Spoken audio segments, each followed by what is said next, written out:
En el prólogo de las actas del capítulo general de Trojir aparecen resumidos en 10 apartados el carisma dominico. Entre las indicaciones hay una en el número 45 que deseo recordar. Nuestro estilo de vida proviene del equilibrio personal y comunitario entre el estudio, la contemplación y la oración litúrgica que se vivifican entre sí. Es otro modo de decir, abro paréntesis y comillas, estos elementos sólidamente trabados entre sí, equilibrados armoniosamente y fecundándose los unos a los otros, constituyen en su síntesis la vida propia de la orden, una vida apostólica. Es el número 4 de la Constitución Fundamental de la Orden. En otras palabras, el estudio, la oración, la contemplación y la vida comunitaria son dominicanos si se interrelacionan y fecundan equilibradamente. Los biógrafos de nuestro patriarca le definían como varón evangélico y apuntan su predilección por el Evangelio de Mateo y las cartas de Pablo. La pregunta que llevo haciéndome tiempo es: ¿qué pudo haber encontrado Domingo de Guzmán en el Evangelio de Mateo que le sirviera para dirigir su opción apostólica? Creo que la idea que le ha obsesionado y le ha hecho realmente ser ese gran predicador es haberse encontrado con la idea que aparece en el Evangelio de Mateo: la compasión de Jesús hacia las multitudes sin pastor, unas multitudes a las que alimenta con su palabra y con sus milagros. Y Pablo le va a regalar los significados de la compasión y la misericordia manifestada en la obra realizada por Jesucristo. Así aparece en la carta a los Romanos, en la 2 Corintios, en Gálatas o en Efesios. Con estos elementos, ¿a quién le puede extrañar que eligiera unos rasgos o dimensiones que respondieran a este horizonte? Compasión evangélica por una humanidad desorientada, tal como descubre entre las gentes del sur de Francia del siglo XIII. La compasión del pastor por las ovejas abandonadas o descarriadas es la base sobre la que sustentan todos los elementos de la vida de los hermanos, elementos trabados, equilibrados, fecundándose mutuamente. Una vida regular, sí, para la predicación y la salvación de las almas. Por ella, los dominicos se hacen partícipes de la misión de los apóstoles, según el modo ideado por Santo Domingo. Pero será una vida apostólica solo si van envueltos en la compasión del buen pastor. Y esa compasión es la que ha de incidir y envolver cada una de las actividades que el dominico pretenda realizar. Si la predicación, el estudio, la meditación o la vida fraterna no están transversalmente recorridos por la compasión evangélica, entonces no son dominicos. Podremos seguir pretendiendo ser grandes predicadores de la palabra de Dios, eminentes maestros en teología, perfectos frailes, pero no seremos frailes de la orden de predicadores. La palabra de Dios, esa que hemos de predicar, esa que meditamos, esa que oramos, tiene un elemento esencial: está atravesada por la misericordia. Y la compasión es la única clave interpretativa que nos ha de hacer encontrar su sentido salvador. En la lectura que Domingo hace, descubre una insistente llamada a la misericordia. ¿No les parece un tanto providencial que el año dedicado a la misericordia casi comience con el año del jubileo?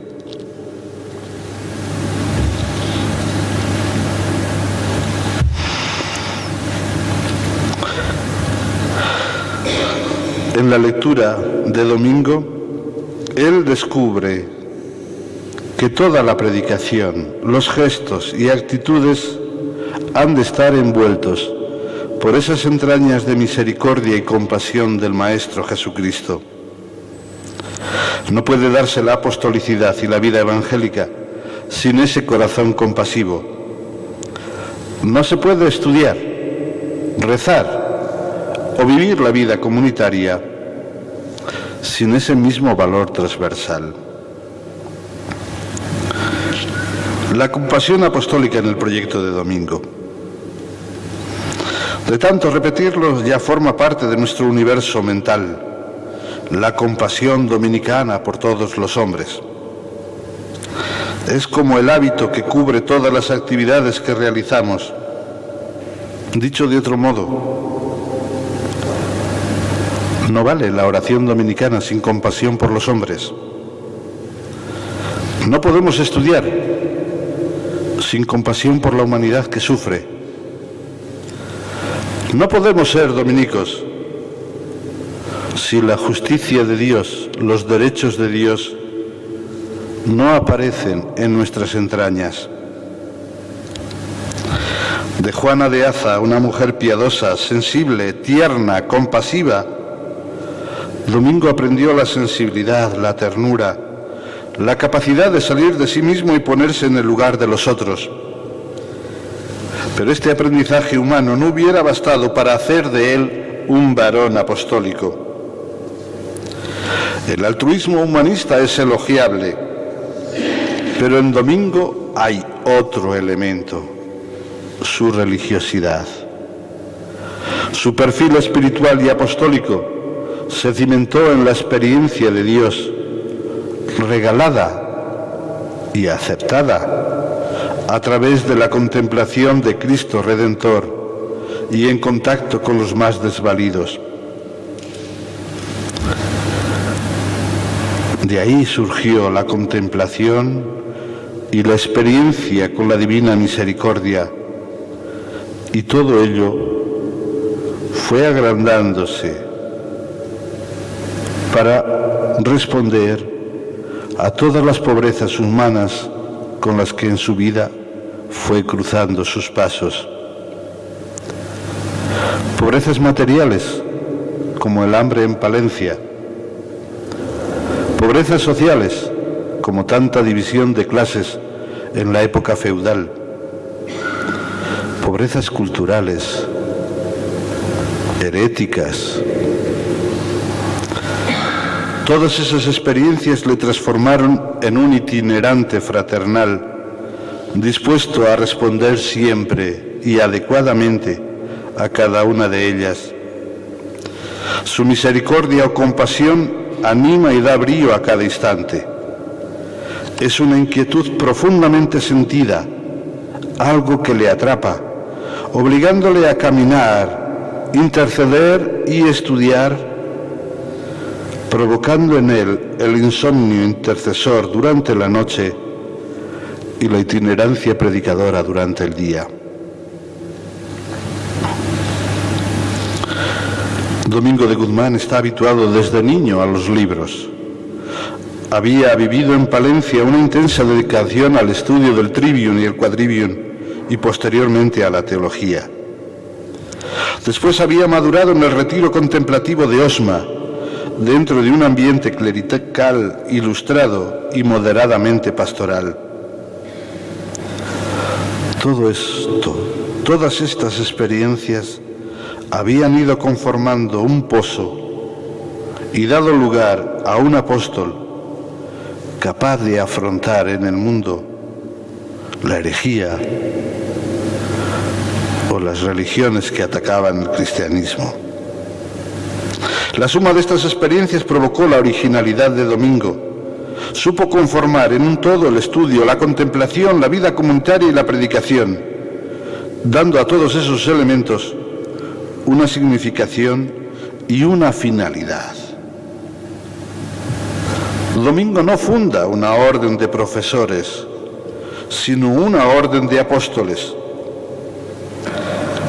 Ha hecho experiencia en dos grandes corrientes escolásticas, originadas e inspiradas por el mismo ideal evangélico, pero diferentes por la interpretación que hacen del mismo.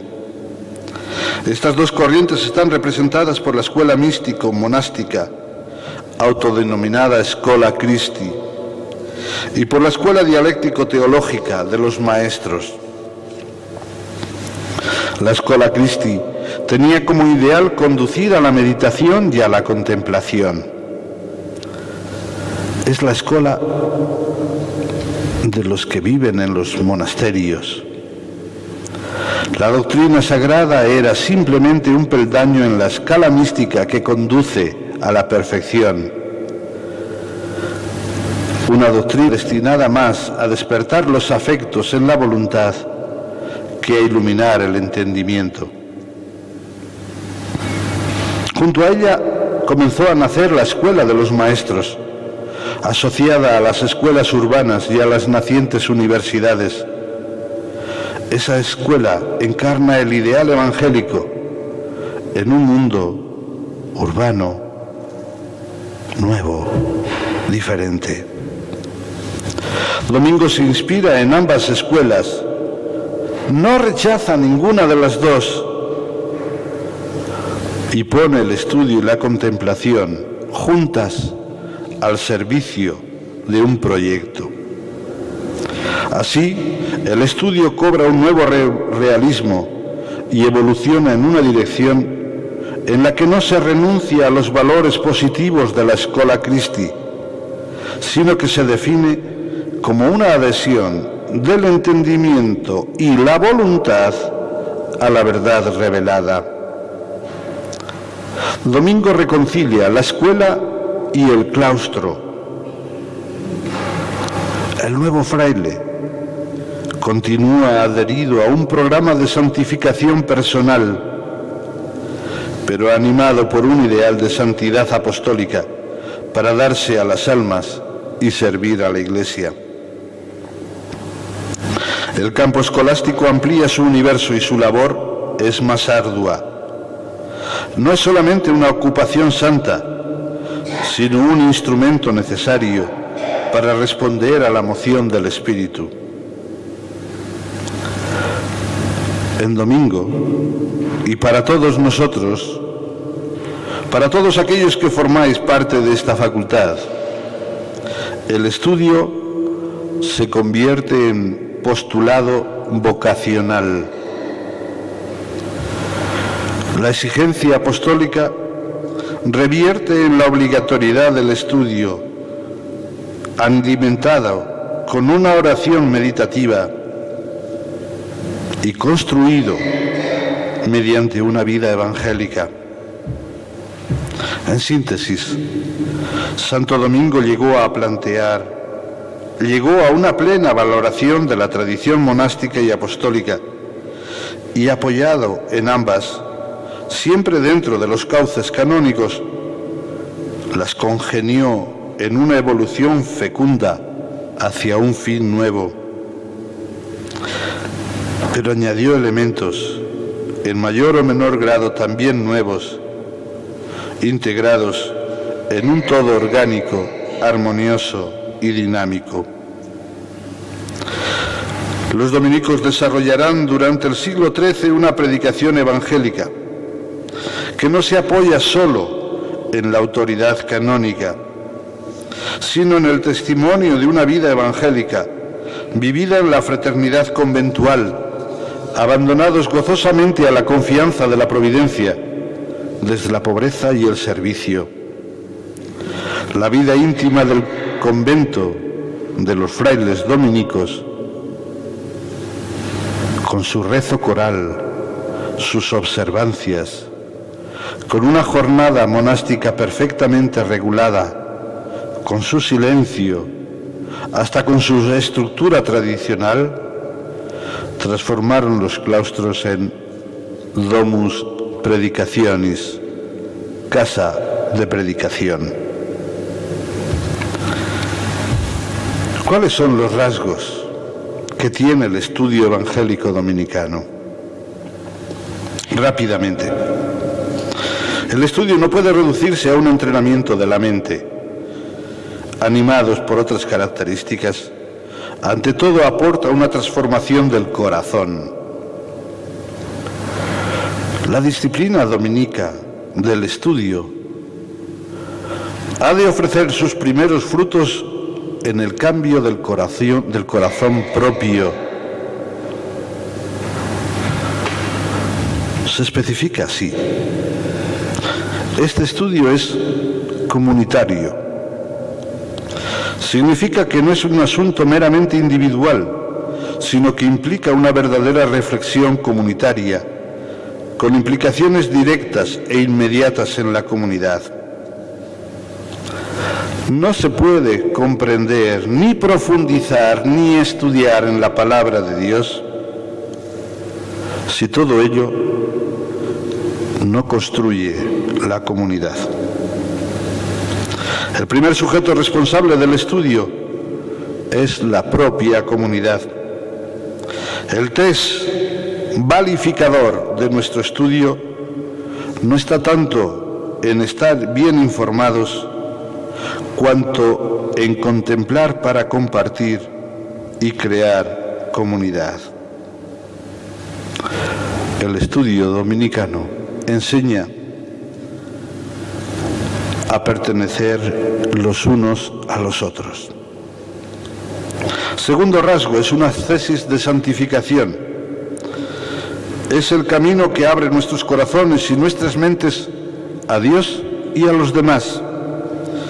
Es un camino que conjuga interioridad, profundización, una fe compasiva y una vida caritativa desbordada hacia Dios y hacia los demás. Tercero, nace en la oración y recibe la iluminación, el foco en la contemplación. Estudiar no es aprender para ser más inteligente, sino para aprender a escuchar.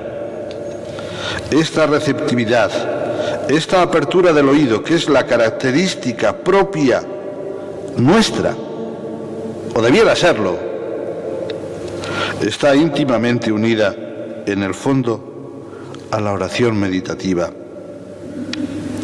Tanto la oración como el estudio preparan para vaciarnos de nosotros mismos, para poder esperar, como María en la Anunciación, y estar abiertos a lo que el Señor tenga a bien darnos.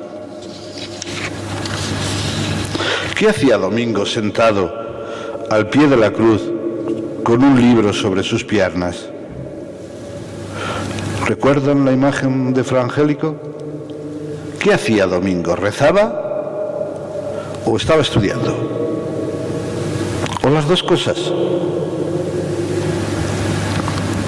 Cuarto, el estudio dominicano tiene que ser un estudio teologal, destinado a alimentar una predicación que convierta.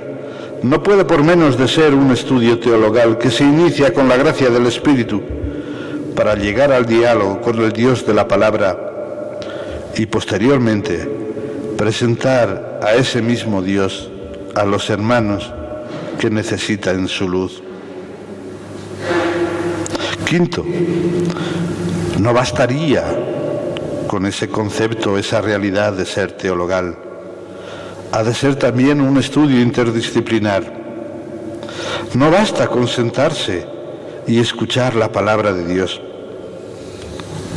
La dimensión teologal debe abrir y aceptar y acoger todo lo que concierne al hombre, su mundo, su cultura, sus vacíos, porque sólo así cumplirá el último rasgo, ser apostólico.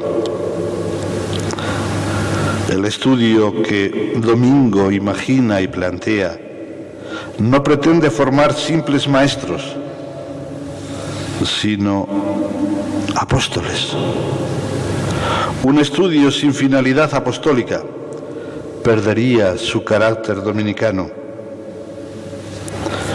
El verdadero estudio que Domingo plantea arranca de los interrogantes suscitados por la misión y desemboca de nuevo en la misión.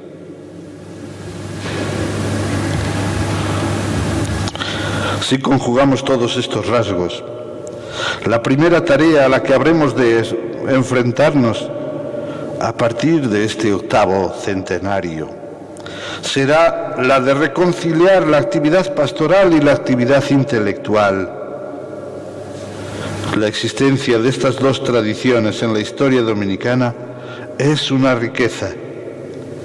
Su divorcio y oposición han tenido nefastas consecuencias. La separación entre letrados y predicadores terminó relajando el ideal conjunto.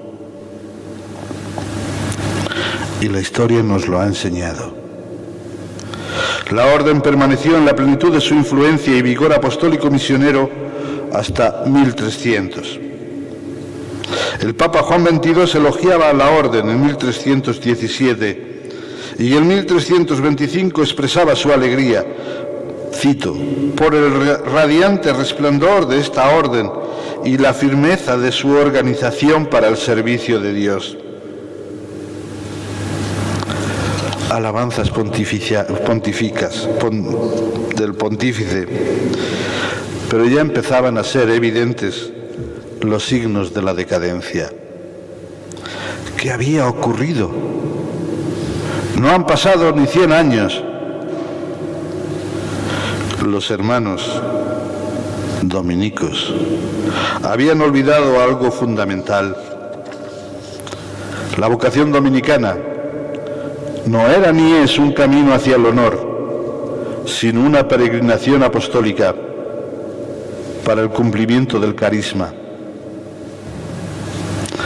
Y así comenzó todo el proceso de búsqueda de títulos, lectores, presentados, maestros, predicadores conventuales, predicadores generales. Basta recorrer las actas de los capítulos generales y de los capítulos provinciales para ver que cuando aumenta el número de peticiones de títulos, baja el nivel de observancia religiosa. El honor y reconocimiento que comportan los títulos opacan el verdadero significado del servicio de los mismos.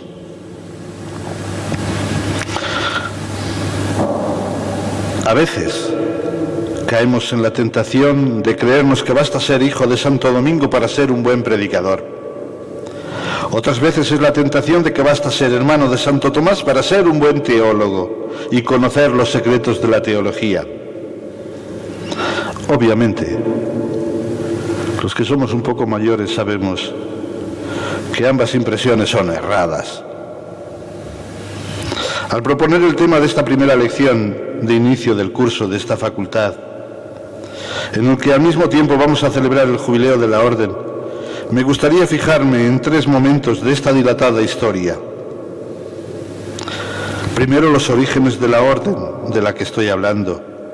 Segundo, el gran momento de la reforma ocurrida con el maestro de la Orden, Cayetano. Y, ¿por qué no?, afrontar también los rasgos y desafíos del momento presente.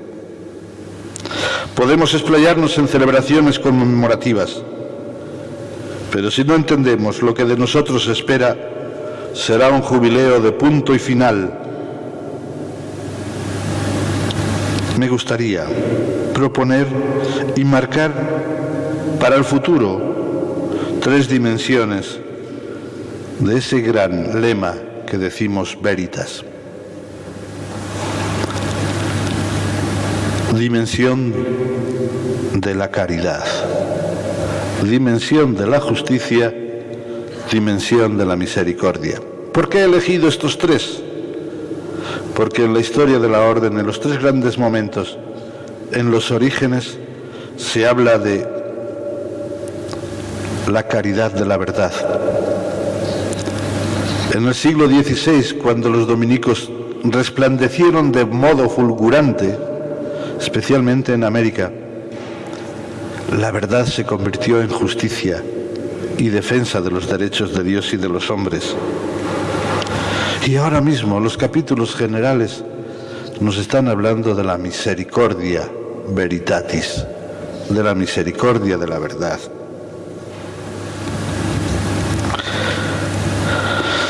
La caridad de la verdad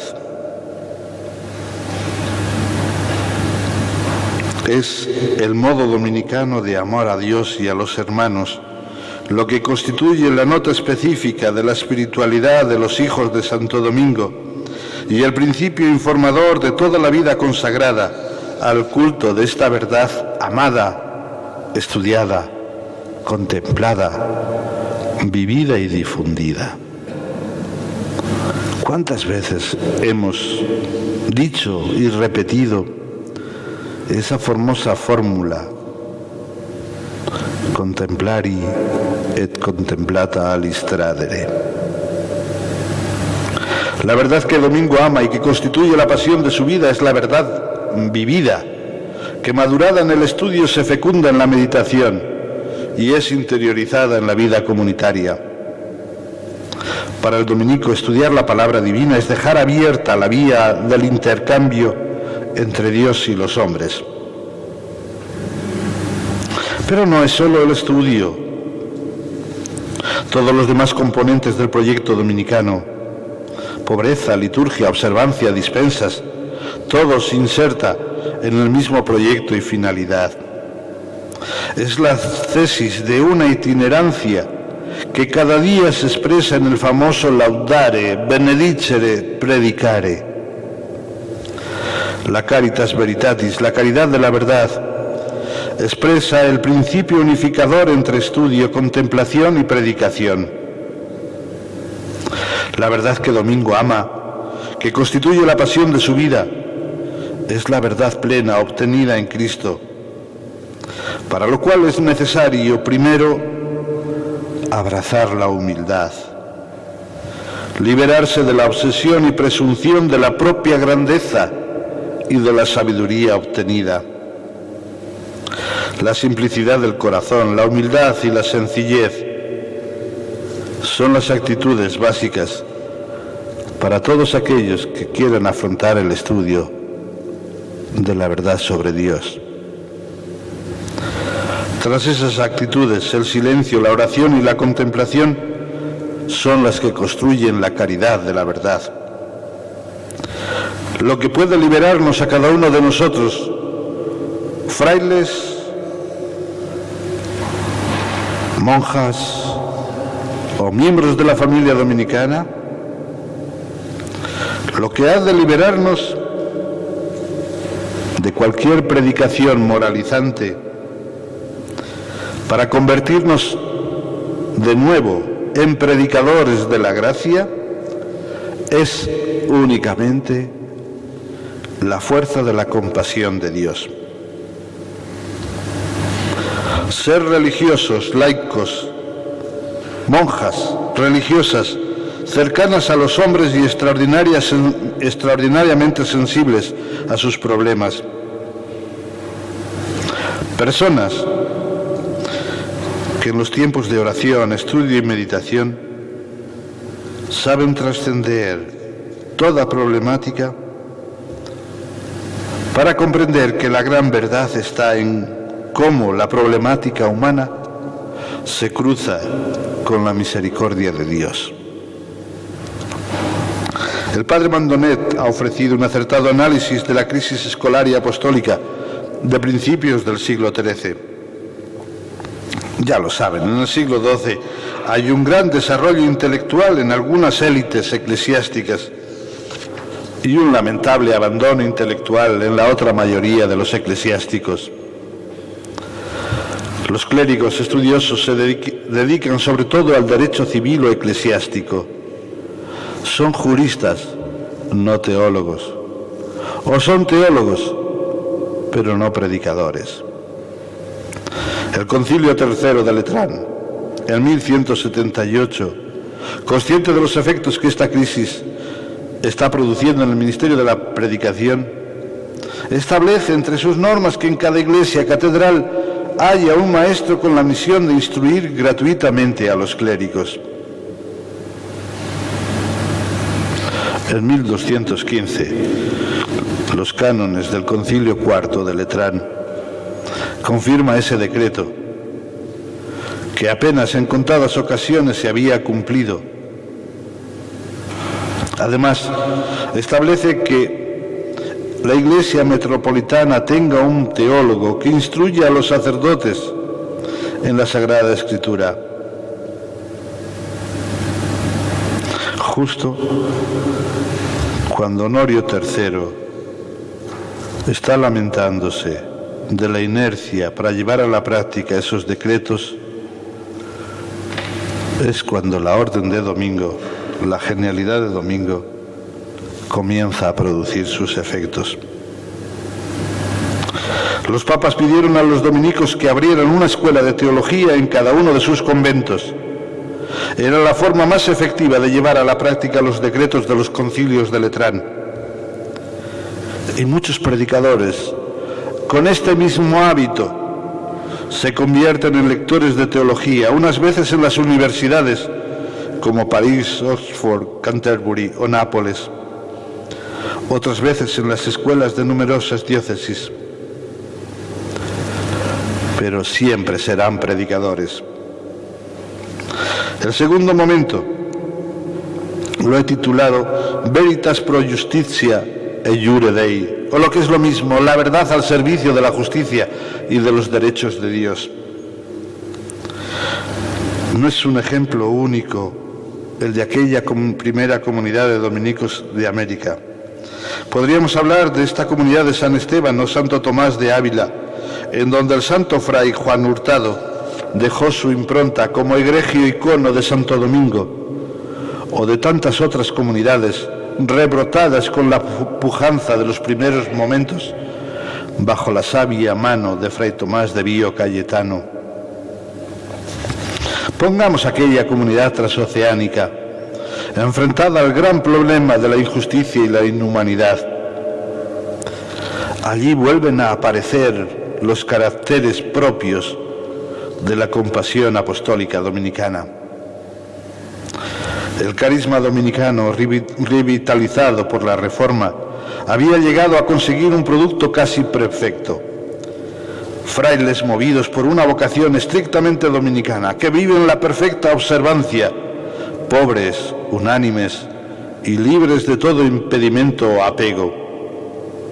Además, había fructificado en hombres preparados intelectualmente, lejos tanto de un pietismo exclusivista e insustancial como de un intelectualismo frío e indevoto.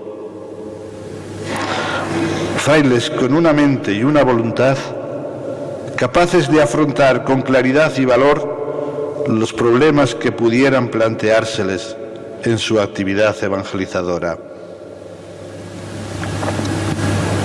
La unanimidad de todos los miembros, compartiendo alegres un estilo de vida riguroso, hizo que aquella comunidad fuera un fiel reflejo de la comunidad de los apóstoles.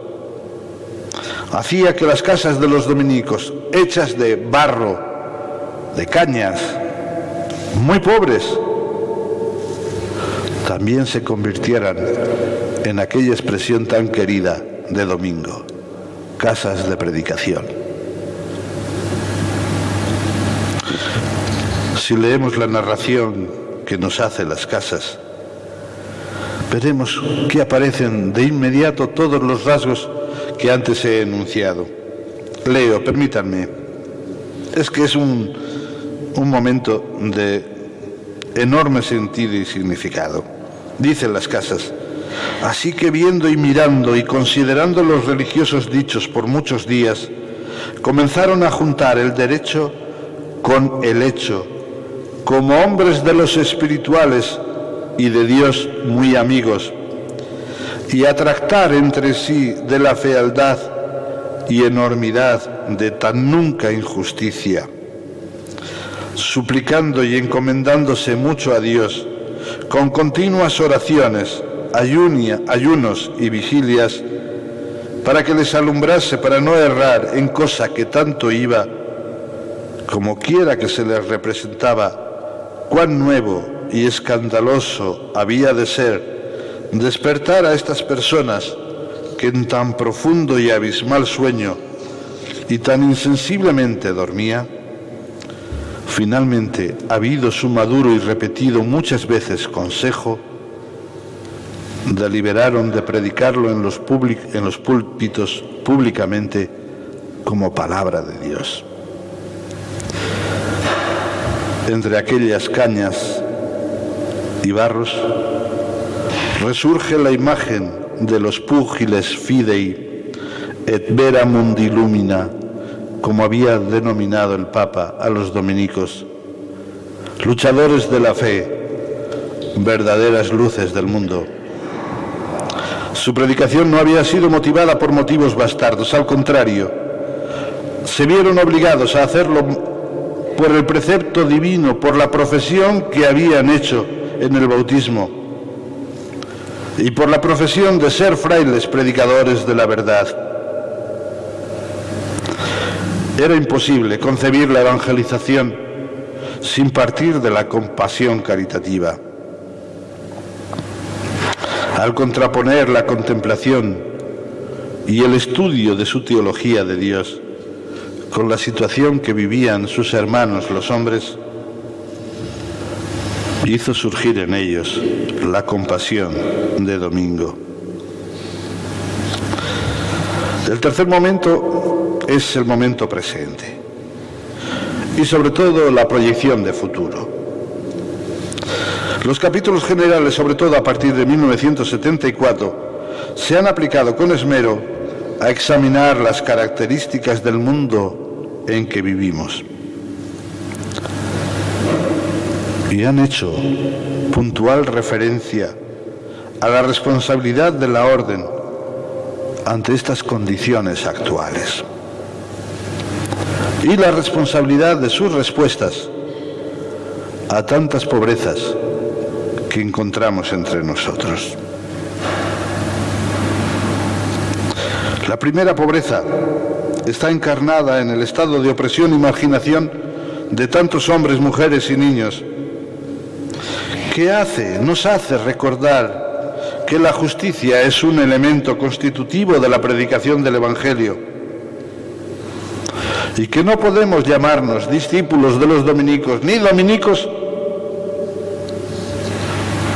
si nuestro carisma, nuestra sensibilidad no nos urge a preocuparnos de los más pobres, adoptando un estilo de vida que nos haga solidarios, que dé credibilidad a nuestra palabra entre ellos y que nos mueva a luchar, unidos a ellos, por un mundo reconciliado y más fraterno. Otra pobreza muy extendida, a la que habremos de responder desde nuestra vocación de teología y de cristiandad, es la falta de esperanza y la crisis de sentido que envuelven a muchos de nuestros hermanos los hombres.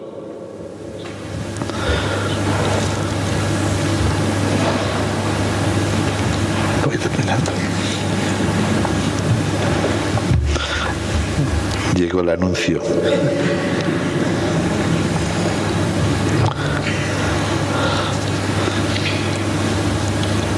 Falta de esperanza, crisis de sentido. Nuestros hermanos, los seres humanos hoy, nos piden que seamos personas que expresemos nuestra confianza en esa palabra de esperanza que promete vida. Es un momento en el que con frecuencia el corazón y la razón están desconectados. Muchas personas creen, pero no viven, o viven y necesitarían creer. Otra gran pobreza es la finitud cortoplacista, el relativismo, el carpe diem, el no creer que mañana sea posible. Dedicarse al estudio es responder a una llamada a cultivar la búsqueda de la verdad, la búsqueda de la infinitud. El mundo al que el dominico de hoy debe enfrentarse es un mundo frecuentemente envuelto en un pesimismo intelectual, de falta de confianza en la verdad, o por un fundamentalismo brutal.